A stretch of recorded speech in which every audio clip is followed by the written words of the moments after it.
तो आज हम कर रहे हैं मैथमेटिक्स चैप्टर एपी क्लास 10 की है। तो अरिथमेटिक प्रोग्रेसिव फुल फॉर्म, ठीक है। तो आज हम एपी कर रहे हैं।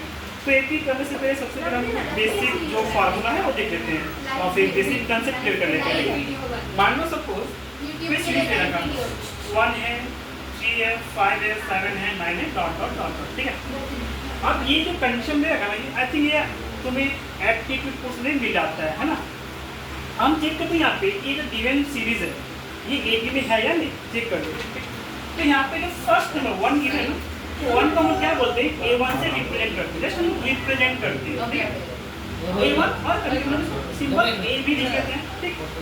दूसरा जो नंबर है उसको हम क्या लिखते हैं, A2 लिख लेते हैं, ठीक है। सेकंड को A3 लिख लेंगे, आगे A4, देन आगे शॉर्ट में लिख लेंगे, ठीक। अब तो AN हम लोग कर लेंगे, ठीक है।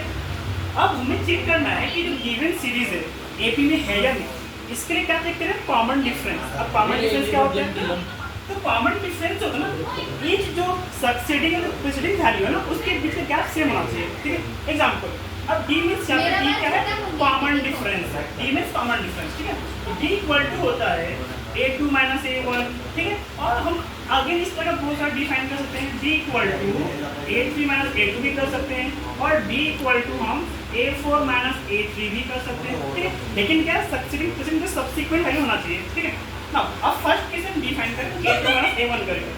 A2 कितना है, 3 है, माइनस A1 कितना है, 1 है। 3 माइनस 1 2 होता है, ठीक है। अब अगर हम सेकंड केस पे कर दें A3 कितना है हमारे पास, 5 है। A2 कितना है हमारे पास, 3 है। 5 माइनस 3 2। अब हम हर केस में जब सॉल्व करेंगे ना, हर केस में डिफरेंस जो है कॉमन डिफरेंस सेम आएगा। अब इससे हम ये क्लियर समझ में आ गया कि जो गिवन सीरीज है RNAP, ठीक है।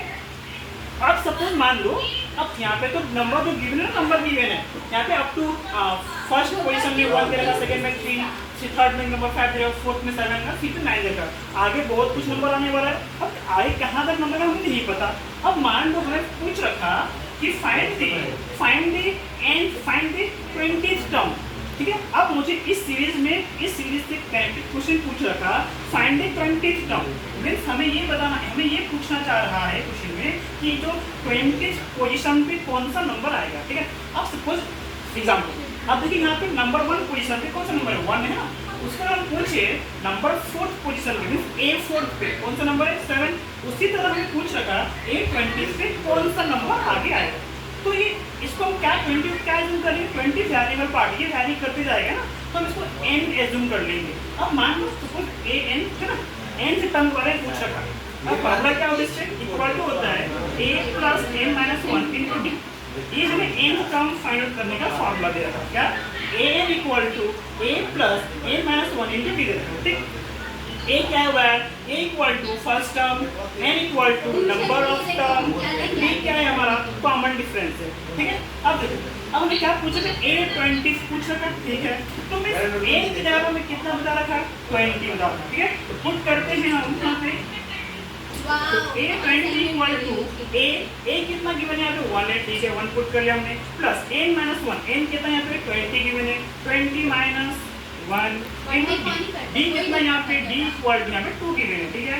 1 प्लस 20 माइनस 1 19 होता है इनटू 2, ठीक है। 1 प्लस 19 इनटू 2 38 होता है, तो 1 प्लस 38 कितना 39 होता है। मीन्स यहाँ से मुझे मिल रखा A20 equal to 39, means 20 position पे कौन सा नंबर आएगा, 39 नंबर आएगा, ठीक है। तो ये हमारा कुछ फॉर्मूला था, जो फर्स्ट मैंने फॉर्मूला दे रखा n टर्म फाइंड आउट करने का फॉर्मूला, ये अभी प्रॉपर एक्सप्लेनेशन। तो आज के लिए इतने रखते हैं।